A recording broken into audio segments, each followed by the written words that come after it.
সুপ্রিয় চতুর্থ শ্রেণীর ছাত্রছাত্রীরা, ম্যাথ ক্লাস চ্যানেলে সবাইকে স্বাগতম। আজ আমরা চতুর্থ শ্রেণী 86 পৃষ্ঠা অনুশীলনী 7.4 এর 11 নং নিয়ে আলোচনা করব। 11 নং এ দেওয়া আছে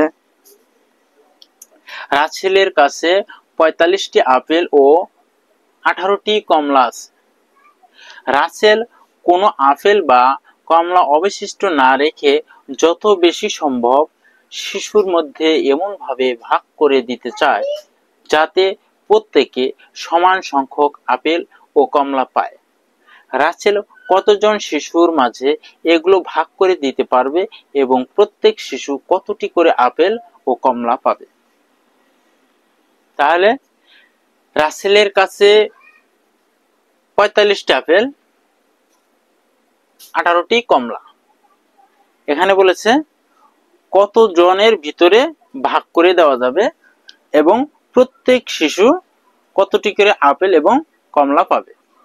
প্রত্যেক শিশু কতটি করে আপেল এবং কমলা পাবে আমরা ভালো করে পড়ে নেব আগে।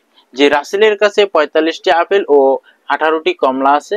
রাসেল কোনো আপেল বা কমলা অবশিষ্ট না রেখে যত বেশি সম্ভব শিশুর মধ্যে এমন ভাবে ভাগ করে দিতে চায় যাতে প্রত্যেকে সমান সংখ্যক আপেল ও কমলা পায়।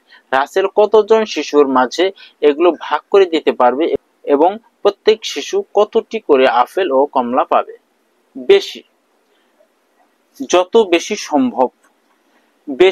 সম্ভব এবং বড়, বেশি সম্ভব এবং বড় অথবা বৃহত্তম, এই সমস্ত লেখা থাকলে আমরা মনে করব সেটা গসাগু করতে হবে। সেটা কি করতে হবে?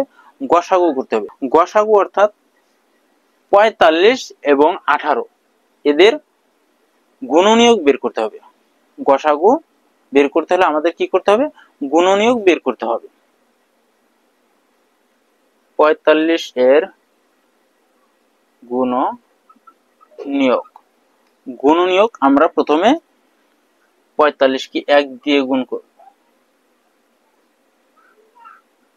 45 কে 45, তারপরে একের পরে আমরা আসে সিরিয়াল 2 আসে। 2 দিয়ে ভাগ যায় না 45 কে, 3 দিয়ে দেখি। 3 দিয়ে ভাগ দিয়ে যেটা আসে সেটা লিখব। 3 15 45। এখন দেখব 4 দিয়ে ভাগ যায় না। এখন দেখব 5 নং 45। তারপরে দেখব 6 7 যায় না, 8 9, এখানে দেওয়া আছে 9, প্রয়োজন নেই। এখন আমরা 18 এর গুণনীয়ক বের করব। 18 কে আমরা 1 দিয়ে গুণ দিব। 18 কে 18, তারপরে 2 দিয়ে ভাগ দেব। 9 দুগুণ 18, তারপরে 3 দিয়ে ভাগ দিব। 3 6 18, 4 5 6, আর যায় না।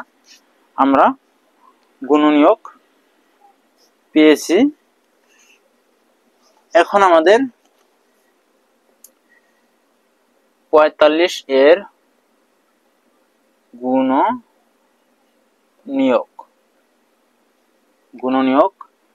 আমরা 1000 এখন লিখে যাব। 1 2 3, 1 3 5, তারপরে এ পাশের গুলো 9 15 45।